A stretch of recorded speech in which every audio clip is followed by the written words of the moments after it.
Maaga pa nga lang guys ay dumating na nga si YM Isidro. Kagigising ko nga lang guys, may tumatawag kasi sa akin Kuya Renren. Kaya ito paglabas ko si YM andito na pala. Pupunta kasi kami sa bahay nila Papa Col kung saan doon kami matutulog ni YM. Tigisang motor nga pala kami para naman safe ang aming biyahe ay nag-helmet na rin kami. Kaya ito papunta na kami. Let's go! Dito nga guys nakakita siya ng bilian ng sunglass kung saan pagsuot niya para siyang Daniel Patilla. At ngayong araw pala ay pupunta tayo kila Papa Col kung saan doon po ay matutulog. Kaya paalam muna Rizal Nueva Ecija sa aking bayang Sinilangan. At mga ilang minuto nga lang guys ay nakarating na kami sa bayan ng Bungabon kung saan ito po ang onion capital of the Philippines. Share ko nga lang guys, dito pala maraming pwedeng matudtod na sibuyas kung saan dito po ay pinupulot lang yung mga sibuyas. Dito rin guys ginaganap ang Sibuyas Festival sa bayan ng Bungabon, Nueva Ecija. Guys, alam nyo ba na ang bayan ng Bungabon ay isa sa may pinakamaraming magagandang resort dito sa lalawigan ng Nueva Ecija? Bukod sa napakasarap ng simoy ng hangin dito at sa mga naggaganda ang bundok, talaga namang ikaw ay mamamangha sa mga ganda ng tanawin. At papasok na nga rin kami sa Palayan City. Babay muna Bungabon! Kung makikita nyo nga rito si Daniel Patilla, talaga naman napakapogi, pugi-pugiit. At buti na nga lang guys ay napakaganda ng panahon ng aming pagbiyahe. Kitang-kita mo naman yung napakagandang haring araw. At ngayon naman ay papasok na kami sa Palayan City. Guys, alam nyo ba na ang Palayan City ay ang isa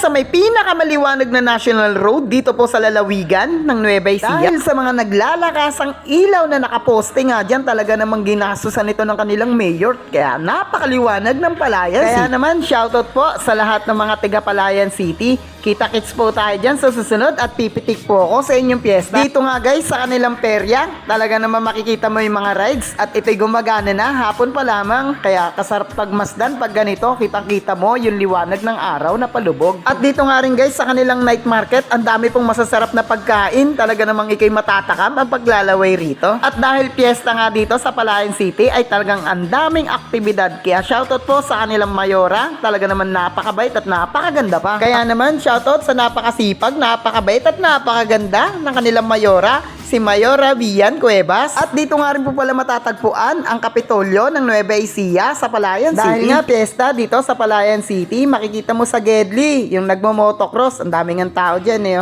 dumog. Di kalaunan nga ay nakarating na kami sa Bagong Sikat kung saan dumaan ka kami sa aking mami na si Mami Loida.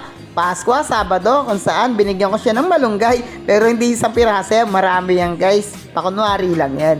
At ito, shoutout kay ate na may hawak ng pusa ko na si Soro, si Gala na yan. Dumaan na nga rin kami sa BSK Resort kung saan papasyalan ko rin si Mami Bioli at bibigyan ko rin ng malunggay pampahaba ng buhay. At dumalaw na nga rin kami sa Pop E Vape Shop ni Boss Iko, ang may hawak ng Team Kabisote. Puta ko na nga rin po pala dyan si Janjan na napakapogi at si YM. Andito na rin nga pala si Papa Col, dumating na din na may hawak pang isang piraso malunggay. Di kalaunan ay dumating na nga rin dyan si Mama Col kung saan tumambay lang kami rito saglit sa vape shop. At dito nga sa bahay ni Papa Col, nagsubok nga siyang i-prank si YM. Kunyari nahulog ang kanyang lens.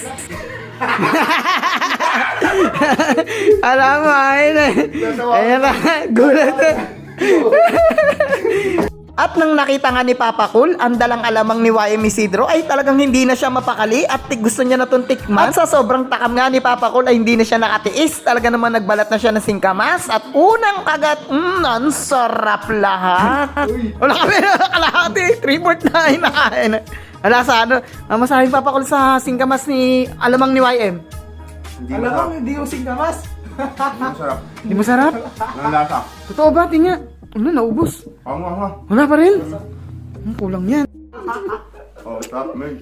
At dito nga guys, halos hindi na mapakali si Papa Col sa sobrang sarap ng alamang ni YM. Tignan nyo naman no, maya't maya ang kagat, talagang hindi mapakali. Maya nga guys, dumating yung mga magagaling mag-basketball dyan sa Bakod Bayan at sasayaw nga sila dahil manunulisit sila.